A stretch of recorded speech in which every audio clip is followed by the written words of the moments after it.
이 뉴스 들으셨죠? 이제 이번 주 금요일부터는요, 중국 갈 때, 중국 여행 갈 때, 비자 안 받고 당장이라도 떠날 수 있게 됐습니다.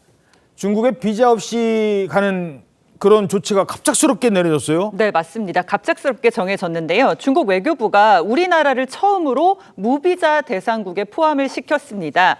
보통 이제 보름 이내로 짧게 여행을 할 때는 비자 신청을 할 필요가 이제 없어졌는데요. 예. 중국 외교부가 우리나라를 비롯해 노르웨이, 핀란드, 덴마크 등 총 9개국에 대해서 내년 말까지 한시적으로 무비자 입국을 허용한다고 밝혔습니다.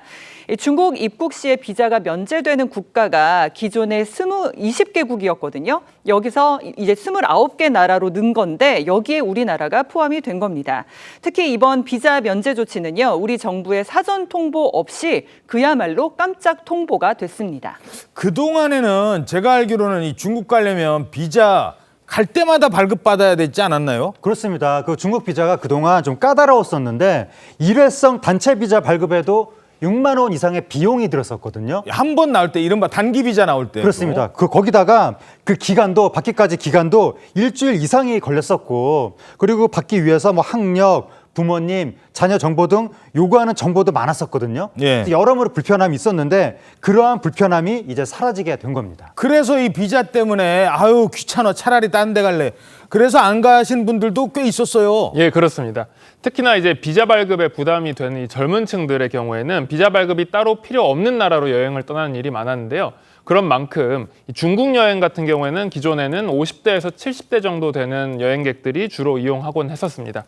하지만 이 여행업계는 무비자 정책이 시행되면서 자유여행을 즐기는 젊은 층의 유입도 늘어날 것으로 전망하고 있습니다. 근데요, 그렇다고 우리 정부에서 저 비자 서로 안 받게 이런 요청한 적도 없대요. 그냥 자기네들이 비자 없이 오라 해 이랬다는 거예요. 그냥 이유 없이 그러지는 않았을 것 같고 어떻게 보세요? 다양한 경제적 외교적 포석이 깔려있는 그런 조치라는 생각이 듭니다. 특히 올해 내내 그 이전부터 중국의 내수가 상당히 부진해서 경기 침체 상황을 오래 겪어왔다는 것은 이미 잘 알려져 있는 사실이고 주가도 폭락하고 부동산 경기도 정말 뜨지를 않고 있어요.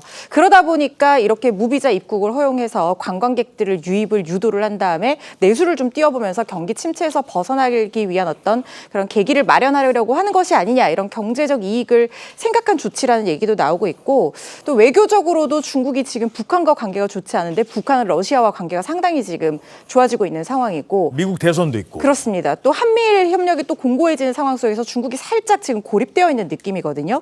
그러다 보니까 이런 여러 가지 상황들을 고려를 해서 한국과 좀 관계를 좀 개선해 보려고 하는 어떤 의도가 있는 것이 아니냐, 이런 분석도 나오고 있습니다. 예, 알겠습니다.